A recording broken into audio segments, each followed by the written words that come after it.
বয়স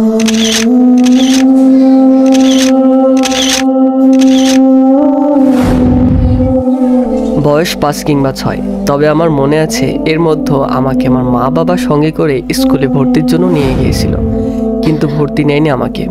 ওই যে আমি কান ধরতে পারি না মাথার উপর দিয়ে, তবে আমার খুব ইচ্ছে ছিল স্কুলে ভর্তি হওয়ার। অবশেষে আমার গ্রামে সে স্কুলের 79 নম্বর ধর্মদয় সরকারি প্রাথমিক বিদ্যালয়ে ভর্তি হলাম ক্লাস 1-এ।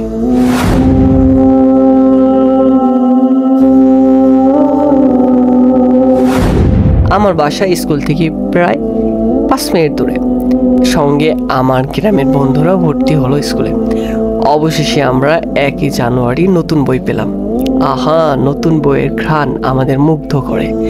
বই নিয়ে বন্ধু বান্ধব সহ বাসায় যাই হেঁটে হেঁটে। বাসায় গিয়ে নতুন বই আর স্কুলে ভর্তি হওয়ার কথাটা আমি আমার গ্রামের সমস্ত মানুষকে জানিয়ে দিই। সত্যি সে সময় স্কুলে ভর্তি হওয়ার, নতুন বই পাওয়ার আনন্দ আমাকে মোহিত করেছিল। সেদিন সন্ধ্যায় আব্বুর কাছে নতুন বইয়ের মন লাগিয়ে নিই। সহপাঠীরা মিলে আমরা একসঙ্গে সকাল 8টায় বাসা থেকে বের হয়ে একসঙ্গে স্কুলে রওনা দিই। সবাই নতুন ব্যাগ, নতুন বই, নতুন ড্রেস পরে আনন্দের সঙ্গে স্কুলে আসি এবং দরজার শিকল ধরে দাঁড়িয়ে থাকি কখন আমাদের স্কুলের গেট খুলবে। দরজা খুলবেন সেই অপেক্ষায় আমরা প্রহর গুনতাম, কখন দৌড়ে গিয়ে ফার্স্ট সিট ধরবো। ফার্স্ট সিট ধরতে গিয়ে দৌড়ানোর সময় আবার অনেকে আহত হয়েছে। কিছুক্ষণ পর ম্যাম চলে আসতেন ক্লাস নিতে। ক্লাসে জোরে জোরে ধারাপাত পড়া যেন এখনও বেজে ওঠে কর্ণকুহরে। আহা, সেই দিনগুলো যেন আর কখনো ফিরে পাবো না। স্কুলে এসে আমরা ক্লাসের ফাঁকে সহপাঠীরা মিলে নানা রকম খেলাধুলা করতাম। রাজা খেলা খেলতাম, কানামাছি খেলতাম, দৌড় খেলা এবং ফুটবলও খেলেছি। খেলতে খেলতে আবার সহপাঠীদের সঙ্গেও করেছি অনেক মারামারি।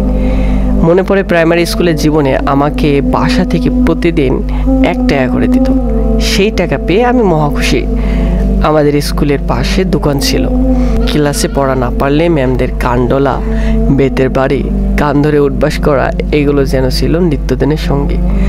আসলে আমি লেখাপড়া খুব ফাঁকি মারতাম। খেলাধুলা, দুষ্টুমি এগুলি ছিল আমার পছন্দের শীর্ষ।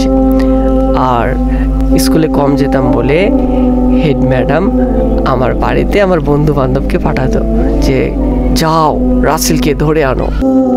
বৃষ্টির হওয়ার আগ মুহূর্তে দেখা যেত স্কুল মাঠে ফড়িংয়ের বিচরণ। সেই দৃশ্য দেখে আমরা সহপাঠীরা খুব মোহিত হতাম। স্কুল জীবনের স্মরণীয় দিনগুলোর মধ্য ছিল অ্যাসেম্বলি। ছুটির শেষে আমাদের নিয়মিত অ্যাসেম্বলি হতো।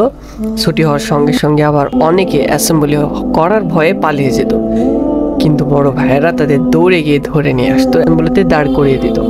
ওই স্মৃতিগুলো হাতড়ে বেড়ায়। ফিরে যেতে চায় প্রাইমারি স্কুলের আঙ্গিনায়। সময়ের সঙ্গে লেখাপড়া নিয়ে ব্যস্ত হয়ে পড়ি। শৈশবের দিনগুলোর মতো সবাই একসঙ্গে যাওয়া সম্ভব হবে না সেই প্রাইমারি স্কুলের আঙ্গিনায়।